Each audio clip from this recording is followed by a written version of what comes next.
Hello friends, मैं आपका mentor के सिंह और आज हम अपनी क्लास देखेंगे नेक्स्ट, यानी कि केवीएस की क्लास देखेंगे। और केवीएस में भी हम क्या पढ़ रहे हैं? एनसीईआरटी, यानी कि हम सेवन्थ की भी एनसीईआरटी शुरू कर दी है और सिक्स्थ का जो बचे हुए चैप्टर हैं हमारे हिस्ट्री के उसे भी देख रहे हैं। तो class six history lesson number 5 देखेंगे आज। तो लेसन नंबर 5 क्या है? राज्य, राजा और एक प्राचीन गण राज्य। तो ये आपका आज का यानी कि हिस्ट्री का चैप्टर है। तो सबसे पहले क्या आता है इसमें कि कुछ लोग शासन कैसे करते थे, यानी कि शासन की जो बात आती है अब से, आप ये मान लीजिए हम कब तक आज़ाद नहीं थे, यानी कि हम जो आज़ाद नहीं थे 1947 तक हम आज़ाद नहीं थे। और जो आज़ाद नहीं थे उससे पहले शासन कौन चलाता था? राजा रानी। और राजा रानी का शासन चलाने से पहले हम कुछ भी अपनी मर्जी से, यानी कि स्वतंत्र रूप से नहीं कर सकते थे। तो यानी कि हम आज़ाद नहीं थे। तो वही चीज़ें हमें बताई गई हैं चैप्टर में और इस चैप्टर को हम देखते हैं। तो चलिए इस चैप्टर के बारे में पढ़ते हैं। तो चैप्टर में पहला क्या है? पहला कॉन्सेप्ट है कि हम 50 साल या उसके के आसपास ही, अब मतलब कुछ ही टाइम से आज़ाद हुए। उससे पहले हम राजाओं के अंडर में थे। ठीक है। फिर ये आता है 300 साल पहले राजाओं की प्रक्रिया थी, यानी कि राजा रानी, उस तरह की प्रक्रिया के बारे में बताया गया। फिर आता है आपका एक क्वेश्चन जो कई बार पूछा जाता है, अश्व, देखिए, अश्वमेध यज्ञ।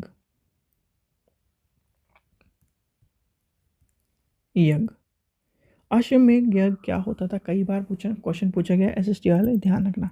तो अश्वमेध यज्ञ क्या होता था? एक राजा, यानी कि आप मान लीजिए कोई भी राजा है, एक्स वाई जेड है, वो ये कहता है कि मैं इस पूरी दुनिया में शक्तिशाली हूँ। ठीक है। और यानी कि दुनिया के दूसरे कोने में एक राजा है ABCD, वो ये कहता है मैं भी शक्तिशाली हूँ, अगर ये लड़ाई करेगा तो मैं इसे छोड़ूंगा नहीं। ठीक है। तो XYZ ने एक अपने घोड़े को ये कहा, उसके ऊपर अपना नाम लिखकर, इन यानी कि ये है, मान लीजिए ये कंट्रीज है या फिर ये स्थान है, इन पर उस पर अपना नाम लिखकर इनको छोड़ दिया, यानी कि उसके स्वतंत्र छोड़ दिया। वो जाता गया जाता गया जाता गया, इसमें घूमता है, इसमें घूमता है, इसमें घूमता है, इसमें घूमता है, इसमें घूमता है, यहाँ पर आकर इस ABCD वाले राजा ने इस घोड़े को पकड़कर बंदी बना लिया। तो XYZ वाला राजा कहेगा कि इस क्षेत्र में आते इसने जो बंदी बनाया, तो फिर XYZ वाला राजा ABCD वाले राजा से युद्ध करेगा। और जितनी जगह पर इसने घोड़े को दौड़ाया, यानी घोड़ा स्वतंत्र रूप से दौड़ता गया और किसी ने रोक टोक नहीं करी, यानी कि इस 2, 3, 4, 5, 6, 7, 8, 9, 10 और 11, यहाँ पर आते आते यहाँ तक के राजाओं ने कोई भी इसे छेड़खानी नहीं की। तो यानी कि ये जो जितनी जगह है XYZ के अंडर में है, इससे कोई भी युद्ध मतलब सीधे सीधे एक तरह से सहायक संधि के रूप में, भाई आपको लड़ना है तो आ जाओ, यानी कि बोल चाल से ही मैटर सॉल्व हो रहा है। तो बोल चाल का मैटर का सॉल्व करने का पुराना तरीका ये था। अब यहाँ आकर इसने ये कह दिया, इसको बंदी बना लिया, तो ये राजा अपनी फौज फरड़ को लेकर यहाँ पर आएगा, युद्ध करेगा। और अगर ABCD वाला राजा इसको हरा देता है तो ये जो राज्य है, मतलब ये जो जगह है और जितनी भी इसने कब्जाई है, मतलब अश्वमेध यज्ञ के द्वारा, वो सारी ABCD के पास आ जाएगी। ठीक है बच्चों, नहीं समझ में आया? दोबारा समझिए। अश्वमेध यज्ञ का मतलब ये होता था, एक घोड़ा को ये वाला राजा यानी XYZ वाला एक व्यक्ति, यानी कि एक राजा दौड़ाएगा और जहाँ जहाँ जिस जिस राज्य से वो निकलेगा और उस राज्य में किसी ने भी उसे बंदी नहीं बनाया, यानी कि उस राज्य में उस राज्य के राजा ने उसे बंदी नहीं बनाया, तो मतलब ये है कि उस राजा को अपनी हार स्वीकार करनी पड़ेगी बिना बोले, और वो ये चाहता है कि मैं युद्ध नहीं करूँगा इससे। और जिस राजा ने उसे पकड़ लिया तो उसका मतलब ये है कि हाँ मैं युद्ध करूँगा और मैं इसको हराऊँगा। तो फिर युद्ध होता था, और युद्ध में जो परिणाम आते थे उस हिसाब से राज्य की सत्ता व्यक्ति के पास जाती थी। तो चलिए, अब ये आपको पता चल गया होगा, तो लिखवाने की भी जरूरत नहीं है। चलिए अब आते हैं क्या, वर्ण व्यवस्था। वर्ण, तो वर्ण व्यवस्था आपको पता ही है, उत्तर वैदिक यानी कि उत्तर भारत में खासकर गंगा यमुना क्षेत्र में कई ग्रंथ मिले हैं, और ग्रंथों में भी एक से इम्पोर्टेंट मिला है, कौन सा, ऋग्वेद, यानी कि ऋग्वेद है। और ऋग्वेद का जो रचना का कारण माना जाता है वो उत्तर वैदिक के ग्रंथों का माना जाता है, यानी कि ऋग्वेद, देखिए ऋग्वेद उत्तर वैदिक ग्रंथ कहे या कहा जाते हैं। ठीक है, फिर इसके अंतर कौन कौन कौन से आते हैं, सामवेद, यजुर्वेद, अथर्ववेद और अन्य ग्रंथ, ये आपको बताई गई थी बातें। वर्ण व्यवस्था में आपको पता ही है, ब्राह्मण, क्षत्रिय और कौन से हैं, जल्दी बताइए। ब्राह्मण, क्षत्रिय, शूद्र, वैश्य, ये सब चीज़ें आते हैं, मतलब 4 वर्ण हैं, 4 वर्णों के बारे में जिक्र किया गया। ब्राह्मण कौन है, ब्राह्मण जो होते हैं पुरोहित का काम करते हैं, यानी कि शिक्षा देने एक तरह से काम ब्राह्मणों का। क्षत्रियों का काम क्या है, लड़ने झगड़ने का उनका काम होता है। वैश्य कौन है, वैश्य का है, तो वैश्य कौन थे, जो व्यापार करते थे एक तरह से, उनका काम। शूद्र कौन है, जो नीचे की जाति थी, जो इनको सेवा यानी कि एक तरह से गुलाम। तो ये आपसे पूछे जाते हैं, तो इनको भी लिख लीजिए। खासकर एक चीज़ आपने नाना पाटेकर का डायलॉग सुना होगा कि ये तेरा खून है, ये मेरा खून है, अब बता तेरा खून और मेरे खून में क्या अंतर है। भाई अगर आप शिक्षित हो तो वर्ण व्यवस्था में बिलीव मत करो, टाइम वेस्ट करने वाली चीज़ है, ठीक है। और अगर उसके बाद भी बिलीव करते हो तो फिर तो अलग बात है, कोई उसमें नहीं रोक सकता। फिर शिक्षा के स्तर में मत आइए, क्योंकि यहाँ पर आपको हर जाति के बच्चे मिलेंगे, हर वर्ण के बच्चे मिलेंगे। अगर आप इस चीज़ को सोच के चलते हो तो कहीं भी आप अच्छे टीचर नहीं बन सकते। तो पहला कौन सा है, ब्राह्मण। दूसरा कौन सा है,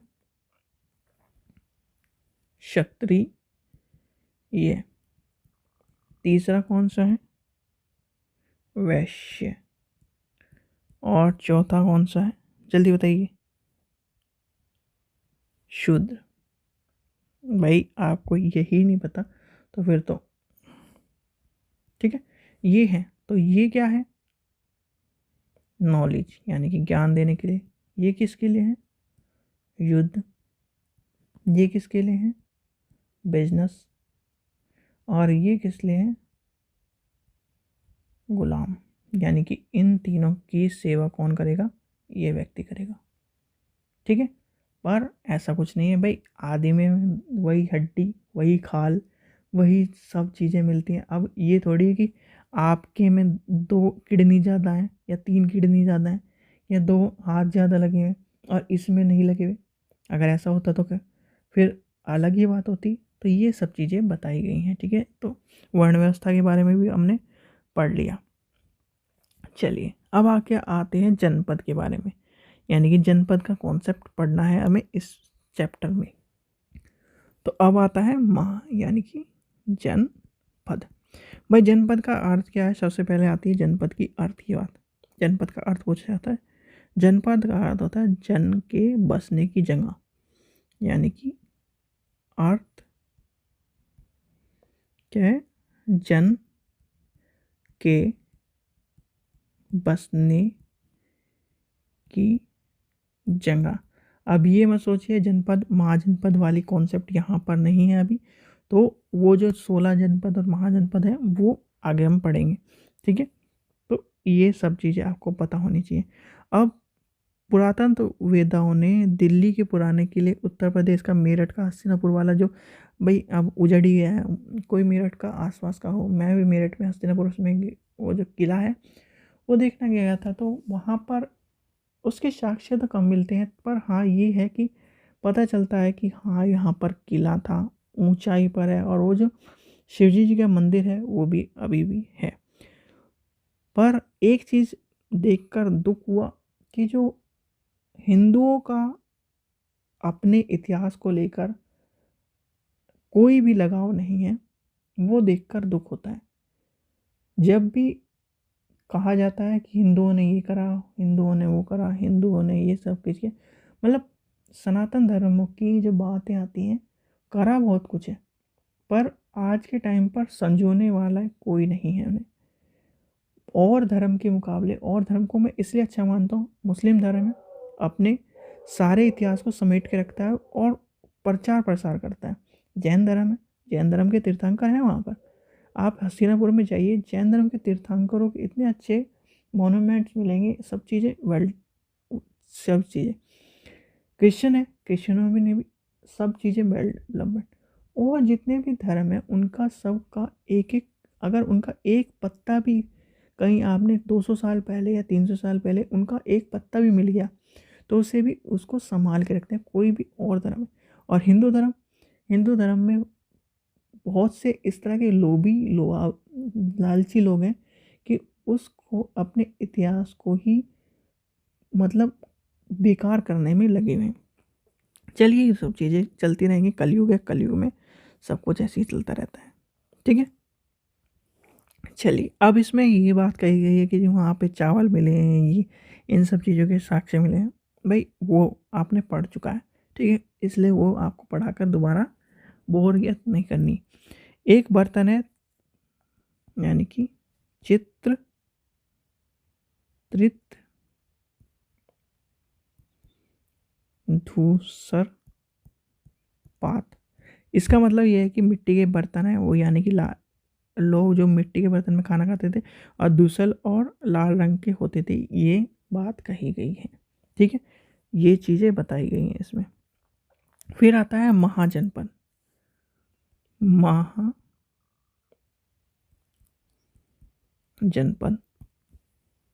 भाई महाजनपद का कॉन्सेप्ट क्या है भाई, आज से 2500 साल पहले, यानी कि 2500-2600 साल पहले कुछ जनपद अधिक महत्वपूर्ण थे और उन्हें महाजनपद कहा जाता था। यानी कि जैसे कि आपके मान लीजिए ये 4 जगह हैं और 4 जगह में कुछ इम्पोर्टेंट जगह है, यानी कि ये इम्पोर्टेंट है तो उसे महाजनपद कह दिया जाएगा, ठीक है। तो इसलिए इसको भी लिख लेते हैं, क्या है, कुछ जनपद अधिक महत्वपूर्ण हो गए,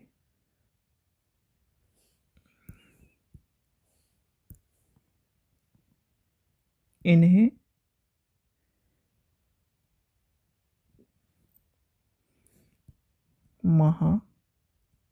महाजनपद कहा जाने लगा। अब 1 मिनट आपको मैप देखकर समझ में आएगा, तो मैप भी आपको देखना है। देखिए ये है जनपद और महाजनपद का मैप, ठीक है। तो यहाँ से हम चले, काबुल ये नदी है, सिंधु नदी, ये तक्षशिला है, गांधार, गांधारी आपका नाम सुना है, गांधारी कौन थी, ये नाम तो सुना ही है, अभी पढ़ रहे थे हस्तिनापुर। और गांधारी, भाई पास से खेलने वाले व्यक्ति का नाम सुना है, पास से खेलने वाला व्यक्ति कौन था जिसने पांडवों को क्या कर दिया, पूरी तरह से प्रयास कर दिया, वही, चलिए उसको भाई गांधारी, ठीक है। तो गांधार, कुरु, कुरुक्षेत्र, अवंती, उज्जैन, और कौन सा है, कौशाम्बी, कौशल, वैशाली, मगध, वज्जी, अंग। और कौन सा दिख रहा है? देखिए देखिए जल्दी देखिए। तो ये आपके जो दिख रहे हैं उन्हीं के हम लेके चलते हैं। और नदी है, ये सारी नदी है, महानदी, ये भी गंगा, ये सब चीज़ें। तो ये देखिए, अब इसे मिटा देता हूँ क्योंकि इसको तो गांधार मिल गया आपको, ठीक है, कुरु मिल गया, हस्तिनापुर मिल गया, पांचाल हीरा, पांचाल भी, कुरु, कौशल, अवंती, उज्जैन, कौशाम्बी, वैशाली, मगध, वज्जी, अंग। ये आपको पढ़ने हैं और ये आपको इतने भी नॉर्मल नहीं है, यानी कि नॉर्मल तरीके से पढ़ने हैं अगर आपसे पूछा जाए तो। क्योंकि हमें जो आगे पढ़ना है 16 महाजनपद वो पढ़ने और 2 गणराज्य उनके बारे में पढ़ना है, तो उनके बारे में आपको पता होना चाहिए, ठीक है। तो चलिए आगे चलते हैं। चलिए अब चलते हैं इसका कर। कर इम्पोर्टेंट है, कर आपको पता होना चाहिए। भाई देखिए, महाजनपद के जो राजा थे तो वो अपनी आवश्यकताओं को किस तरह पूरा करते थे? लोगों से कर लेकर, यानी कि समय समय पर वो निर्धारित चीज़ों को कर लेते थे। तो कर वाले जो एक चीज़ आपको पता होना चाहिए जो इम्पोर्टेंट है, कई बार पेपर में पूछा जाता है, कोई भी पेपर हो हिस्ट्री का, 1/6। 1/6 वाला कॉन्सेप्ट याद रखना। 1/6 वाला कॉन्सेप्ट हर हालत में ज़्यादातर हिस्ट्री में पूछा जाता है, वो टीजीटी हो या पीजीटी हो। चलिए, तो ये आता है कॉन्सेप्ट 1/6 का। फसलों पर लगाया गया कर सबसे महत्वपूर्ण है। महत्वपूर्ण थे क्योंकि अधिकांश लोग आज भी कृषि करते हैं। तो भाई कृषि, अगर कृषि पर आज कर लगा दिया जाए एक तरह से, पूरी तरह से, तो क्या होगा? रेवेन्यू ज़्यादा हो जाएगा, पर रेवेन्यू ज़्यादा होने के बाद भी दिक्कत रहेगी। तो कृषि थी, और प्रति यानी कि तय उपज का 1/6 व हिस्सा कर के रूप में निर्धारित किया जाता था, जिसे भाग कहा जाता था। तो याद रखना, भाग किसे कहा जाता था? चलिए पेन चेंज कर देता हूँ। भाग किसे कहा जाता था? 1/6 कर को, और ये फसलों पर लगने वाला एक कर था। तो ये चीज़ आप ध्यान रखना। पशुपालन के जो जानवर थे उनसे उत्पादन, जो चीज़ निकलती थी उनसे कर, व्यापारियों से सामान खरीदने और बेचने का कर, आखेट और संग्रह के लोग जंगल से प्राप्त वस्तुओं को दान में, मतलब सॉरी, दान में कर के रूप में देते थे। तो ये सब चीज़ें आपकी कर के रूप में आती हैं। फिर आती है कृषि में परिवर्तन। भाई कृषि जो परिवर्तन की बात आती है, कृषि में परिवर्तन का क्या है? बड़े बड़े परिवर्तन आए थे, फसल को एक बड़े रूप में उपयोग करने लगे, रोपण कृषि आ गई, धान की कृषि आ गई, और जो पहले की तुलना में पौधे अधिक लगने लगे, मजदूर अधिक लगने लगे। यहाँ पर 1/6 आ गया, भाई 1/6 आ जाएगा तो कृषि भी अच्छी तरह होगी। तो ये सब चीज़ें आएंगी। फिर आता है मगध और वज्जी। 2 आपको पढ़ लेनी है, मगध और वज्जी जो इम्पोर्टेंट है।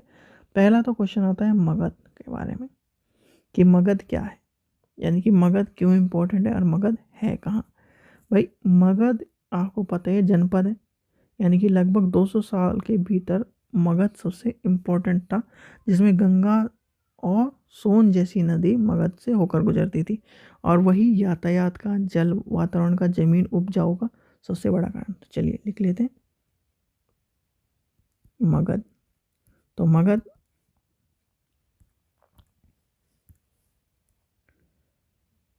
ठीक है, ये ले लेते हैं। मगध सबसे ज़्यादा इम्पोर्टेंट थी 200 सालों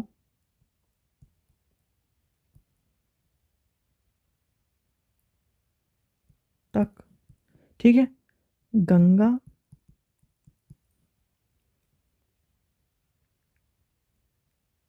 और कौन सी, सोन जैसी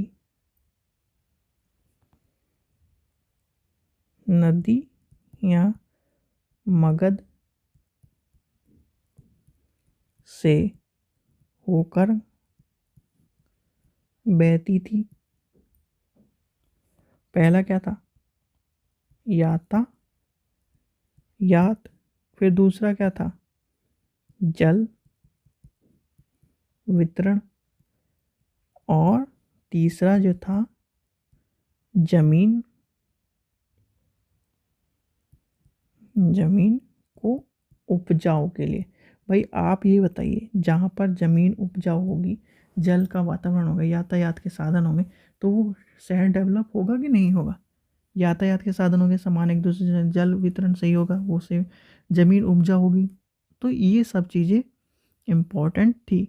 मगध में दो महत्वपूर्ण शक्तिशाली शासक हुए थे, एक बिंबिसार और एक अजातशत्रु। और इसमें दो राजा हुए इम्पोर्टेंट, जो थे बिंबी या बिंदुसार। बिंदुसार क्यों कहा जाता है, कोई बता सकता है उसे बिंदुसार क्यों कहा जाता था। आजाद शत्रु। भाई बिंदुसार क्यों कहा जाता था, कोई मुझे एक लाइन में बता दे। अब इस चीज से समझ में आ जाएगा आपको। ठीक, अगर कोई इस चीज से भी नहीं समझ पाएगा तो इतिहास आप दोबारा पढ़िए कि उसे बिंदुसार क्यों कहा जाता था। ठीक है, तो चलिए आगे पढ़ते हैं। ये इतने आपको पढ़ना है। फिर आता है इसमें, भाई 2300 साल पहले कौन राजा जो विश्वजीत यानी कि सिकंदर, आपको पता है विश्वजीत कहा जाता था, और वो पूरे देश को जीतना चाहता था। तो अब आती है सिकंदर की बात। सिकंदर सिकंदर क्या था, विश्व को क्या करना चाहता था, या विश्व का विजय करना चाहता था। तो उसने क्या किया, इंडिया पर एक तरह से सिंधु नदी पार करने की सोची, और सिंधु नदी जब पार करने की और मगध पर कब्जा करने की बात उसमें आई, तो उसे मगध की एक बात याद थी उसके सैनिकों को, कि यह शक्तिशाली राज्य का क्षेत्र है, और उसने कब्जा नहीं करने के लिए और पीछे हटने का हथियार को, यानी कि उसके जो हथियार थे और जो उनके सैनिक थे भयभीत हो गए, और भयभीत होकर पीछे हटते चले गए। तो ये थी सिकंदर की ये वाली कहानी। फिर आता है वज्जी, जो लास्ट टॉपिक है आपका, वज्जी। वज्जी जैसे कि आपने ऊपर पढ़ा मगध वाला शक्तिशाली था, तो वज्जी भी, वज्जी कहाँ है, वैशाली, यानी कि वैशाली। वैशाली, ये आनंद विहार वैशाली वाला नहीं, जो दिल्ली एनसीआर के पास है। वैशाली मतलब बिहार। ठीक है, तो यहाँ ये भी डेवलप था, यानी कि ये भी एक तरह से पूरी चीज़ें हमने पढ़ ली। ये आपको एक तरह से आपको बौद्ध और महावीर, मतलब महावीर और बौद्ध के जब चैप्टर पढ़ेंगे हम, उसमें आपको सारी चीज़ें पता चलेंगी। ठीक है, यानी कि वज्जी के बारे में इतनी चीज़ें आपको पता नहीं, और वज्जी में भी क्या है, आजात शत्रु। ठीक है, ये चैप्टर में आपको पढ़ना है और कुछ नहीं पढ़ना, खासकर बस यही था इस चैप्टर में। एक तो यज्ञ के बारे में, अश्वमेध यज्ञ के ऊपर क्वेश्चन पूछा जाता है तो वो पढ़ लेना। सिकंदर का कभी कभार ये वाला क्वेश्चन आ जाता है, तो ये भी आपको इम्पोर्टेंट है। 1/6 कर, ये इम्पोर्टेंट है हर हालत में, याद रखना। ठीक है, जनपद और महाजनपद अभी आगे पढ़ेंगे तो उसका कॉन्सेप्ट हमें वो पढ़ना है। अश्वमेव यज्ञ याद रखना है इसके बारे में, और उत्तर वैदिक, और ये चार वर्ण व्यवस्था। ठीक है, ये हिस्ट्री में टीजीटी हिस्ट्री यूपी के बारे में भी और अन्य टेटो मतलब अन्य टीजीटी पीजीटी में भी देखा गया। तो ये वाला क्वेश्चन जो बताए गए हैं आपको पढ़ना है। ठीक है बच्चों, आशा करता हूँ आपको वीडियो पसंद आई होगी। वीडियो पसंद आई तो लाइक करें, चैनल को सब्सक्राइब करें। आप वीडियो देखते हैं चैनल को सब्सक्राइब नहीं करते, ये अच्छी बात नहीं है। चैनल को सब्सक्राइब करके जिससे हमें भी मोटिवेशन मिले और आपको भी वीडियो लगातार मिलती रहे। ठीक है बच्चों, थैंक यू।